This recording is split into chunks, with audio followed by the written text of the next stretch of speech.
Chapter 87. The Challenge. "Then," continued Beauchamp, "I took advantage of the silence and the darkness to leave the house without being seen. The usher who had introduced me was waiting for me at the door, and he conducted me through the corridors to a private entrance opening into the Rue de Vaugirard. I left with mingled feelings of sorrow and delight. Excuse me, Albert, sorrow on your account, and delight with that noble girl, thus pursuing paternal vengeance. Yes, Albert, from whatever source the blow may have proceeded, it may be from an enemy, but that enemy is only the agent of Providence." Albert held his head between his hands. He raised his face, red with shame and bathed in tears, and seizing Beauchamp's arm, "My friend," said he, "my life is ended. I cannot calmly say with you, Providence has struck the blow, but I must discover who pursues me with this hatred, and when I have found him I shall kill him, or he will kill me. I rely on your friendship to assist me, Beauchamp, if contempt has not banished it from your heart." "Contempt, my friend? How does this misfortune affect you?" "No, happily that unjust prejudice is forgotten which made the son responsible for the father's actions. Review your life, Albert. Although it is only just beginning, did a lovely summer's day ever dawn with greater purity than has marked the commencement of your career? No, Albert. Take my advice. You are young and rich. Leave Paris. All is soon forgotten in this great Babylon of excitement and changing tastes. You will return after 3 or 4 years with a Russian princess for a bride, and no one will think more of what occurred yesterday than if it had happened 16 years ago." "Thank you, my dear Beauchamp. Thank you for the excellent feeling which prompts your advice. But it cannot be. I have told you my wish, or rather my determination. You understand that, interested as I am in this affair, I cannot see it in the same light as you do. What appears to you to emanate from a celestial source seems to me to proceed from one far less pure. Providence appears to me to have no share in this affair, and happily so, for instead of the invisible, impalpable agent of celestial rewards and punishments, I shall find one, both palpable and visible, on whom I shall revenge myself. I assure you, for all I have suffered during the last month. Now, I repeat, Beauchamp, I wish to return to human and material existence, and if you are still the friend you profess to be, help me to discover the hand that struck the blow." "Be it so," said Beauchamp. "If you must have me descend to earth, I submit. And if you will seek your enemy, I will assist you, and I will engage to find him, my honour being almost as deeply interested as yours." "Well then, you understand, Beauchamp, that we begin our search immediately. Each moment's delay is an eternity for me. The calumniator is not yet punished, and he may hope that he will not be. But on my honour, if he thinks so, he deceives himself." "Well, listen, Morcerf." "Ah, Beauchamp, I see you know something already. You will restore me to life." "I do not say there is any truth in what I am going to tell you, but it is at least a ray of light in a dark night. By following it we may discover perhaps something more certain." "Tell me. Satisfy my impatience." "Well, I will tell you what I did not like to mention on my return from Yanina." "Say on." "I went, of course, to the chief banker of the town to make inquiries. At the first word, before I had even mentioned your father's name— "Ah," said he, "I guess what brings you here." "How, and why?" "Because a fortnight since I was questioned on the same subject." "By whom? By a Paris banker, my correspondent?" "Whose name is—" "Danglars." "He!"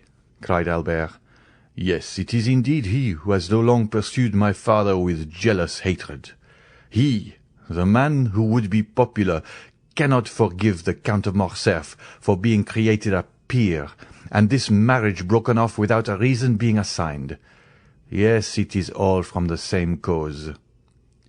Make inquiries, Albert, but do not be angry without reason. Make inquiries, and if it be true—" "Oh, yes, if it be true," cried the young man, "he shall pay me all I have suffered." "Beware, Morcerf. He is already an old man." "I will respect his age, as he has respected the honour of my family. If my father had offended him, why did he not attack him personally? Oh, no, he was afraid to encounter him face to face." "I do not condemn you, Albert. I only restrain you. Act prudently." "Oh, do not fear. Besides, you will accompany me. Beauchamp, solemn transactions should be sanctioned by a witness. Before this day closes, if Monsieur Danglars is guilty, he shall cease to live, or I shall die. Pardieu, Beauchamp, mine shall be a splendid funeral." "When such resolutions are made, Albert, they should be promptly executed. Do you wish to go to Monsieur Danglars? Let us go immediately." They sent for a cabriolet. On entering the banker's mansion, they perceived the phaeton and servant of Monsieur Andrea Cavalcanti. "Ah, parbleu! That's good," said Albert with a gloomy tone. "If Monsieur Danglars will not fight with me, I will kill his son-in-law. Cavalcanti will certainly fight." The servant announced the young man, but the banker, recollecting what had transpired the day before, did not wish him admitted. It was, however, too late. Albert had followed the footman, and, hearing the order given, forced the door open, and, followed by Beauchamp, found himself in the banker's study. "Sir," cried the latter, "am I no longer at liberty to receive whom I choose in my house? You appear to forget yourself sadly." "No, sir," said Albert coldly. "There are circumstances in which one cannot, except through cowardice. I offer you that refuge. Refuse to admit certain persons at least." "What is your errand, then, with me, sir?" "I mean," said Albert, drawing near, and without apparently noticing Cavalcanti, who stood with his back towards the fireplace, "I mean to propose a meeting in some retired corner, where no one will interrupt us for 10 minutes. That will be sufficient. Where two men, having met, one of them will remain on the ground." Danglars turned pale. Cavalcanti moved a step forward, and Albert turned towards him. "And you too," said he. "Come if you like, monsieur. You have a claim, being almost one of the family, and I will give as many rendezvous of that kind as I can find persons willing to accept them." Cavalcanti looked at Danglars with a stupefied air, and the latter, making an effort, arose and stepped between the two young men. Albert's attack on Andrea had placed him on a different footing, and he hoped this visit had another cause than that he had first supposed. "Indeed, sir," said he to Albert, "if you are come to quarrel with this gentleman because I have preferred him to you, I shall resign the case to the king's attorney." "You mistake, sir," said Morcerf with a gloomy smile. "I am not referring in the least to matrimony, and I only address myself to Monsieur Cavalcanti because he appeared disposed to interfere between us. In one respect, you are right, for I am ready to quarrel with everyone today, but you have the first claim, Monsieur Danglars." "Sir," replied Danglars, pale with anger and fear, "I warn you, when I have the misfortune to meet with a mad dog, I kill it, and far from thinking myself guilty of a crime, I believe I do society a kindness. Now, if you are mad and try to bite me, I will kill you without pity. Is it my fault that your father has dishonoured himself?" "Yes, miserable wretch!" cried Morcerf. "It is your fault." Danglars retreated a few steps. "My fault?" said he. "You must be mad. What do I know of the Grecian affair?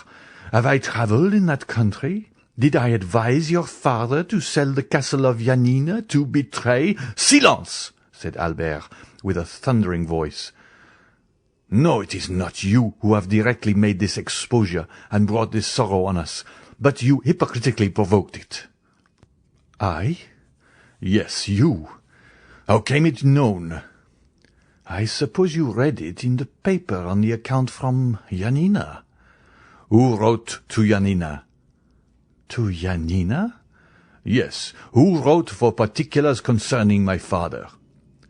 "I imagine any one may write to Janina." "But one person only wrote." "One only?" "Yes, and that was you." "I doubtless wrote. It appears to me that when about to marry your daughter to a young man, it is right to make some inquiries respecting his family. It is not only a right, but a duty." "You wrote, sir, knowing what answer you would receive." "I? Indeed, I assure you," cried Danglars, with a confidence and security proceeding less from fear than from the interest he really felt for the young man. "I solemnly declare to you that I should never have thought of writing to Janina, did I know anything of Ali Pasha's misfortunes." "Who, then, urged you to write? Tell me." "Pardieu, it was the most simple thing in the world. I was speaking of your father's past history. I said the origin of his fortune remained obscure. The person to whom I addressed my scruples asked me where your father had acquired his property. I answered, in Greece. Then, said he, write to Janina." "And who thus advised you?" "No other than your friend, Monte Cristo." "The Count of Monte Cristo told you to write to Janina?" "Yes, and I wrote, and will show you my correspondence, if you like." Albert and Beauchamp looked at each other. "Sir," said Beauchamp, who had not yet spoken, "you appear to accuse the Count, who is absent from Paris at this moment, and cannot justify himself." "I accuse no one, sir," said Danglars. "I relate, and I will repeat before the Count what I have said to you." "Does the Count know what answer you received?" "Yes, I showed it to him." "Did he know my father's Christian name was Fernand, and his family name Mondego?"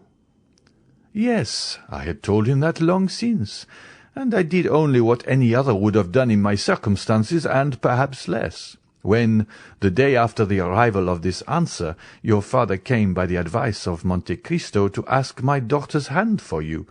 I decidedly refused him, but without any explanation or exposure. In short, why should I have any more to do with the affair? How did the honour or disgrace of Monsieur de Morcerf affect me? It neither increased nor decreased my income." Albert felt the blood mounting to his brow. There was no doubt upon the subject. Danglars defended himself with the baseness, but at the same time with the assurance of a man who speaks the truth, at least in part, if not wholly, not for conscience's sake, but through fear. Besides, what was Morcerf seeking? It was not whether Danglars or Monte Cristo was more or less guilty. It was a man who would answer for the offence, whether trifling or serious. It was a man who would fight, and it was evident Danglars would not fight. And in addition to this, everything forgotten or unperceived before presented itself now to his recollection. Monte Cristo knew everything, as he had bought the daughter of Ali Pasha, and knowing everything, he had advised Danglars to write to Janina. The answer known, he had yielded to Albert's wish to be introduced to Haydée, and allowed the conversation to turn on the death of Ali, and had not opposed Haydée's recital, but having doubtless warned the young girl in the few Romaic words he spoke to her not to implicate Morcerf's father. Besides, had he not begged of Morcerf not to mention his father's name before Haydée? Lastly, he had taken Albert to Normandy when he knew the final blow was near. There could be no doubt that all had been calculated and previously arranged. Monte Cristo, then, was in league with his father's enemies. Albert took Beauchamp aside and communicated these ideas to him. "You are right," said the latter. "Monsieur Danglars has only been a secondary agent in this sad affair, "And it is of Monsieur de Monte Cristo that you must demand an explanation." Albert turned. "Sir," said he to Danglars, "understand that I do not take a final leave of you. I must ascertain if your insinuations are just, and am going now to inquire of the Count of Monte Cristo." He bowed to the banker, and went out with Beauchamp, without appearing to notice Cavalcanti. Danglars accompanied him to the door, where he again assured Albert that no motive of personal hatred had influenced him against the Count of Morcerf. End of chapter 87.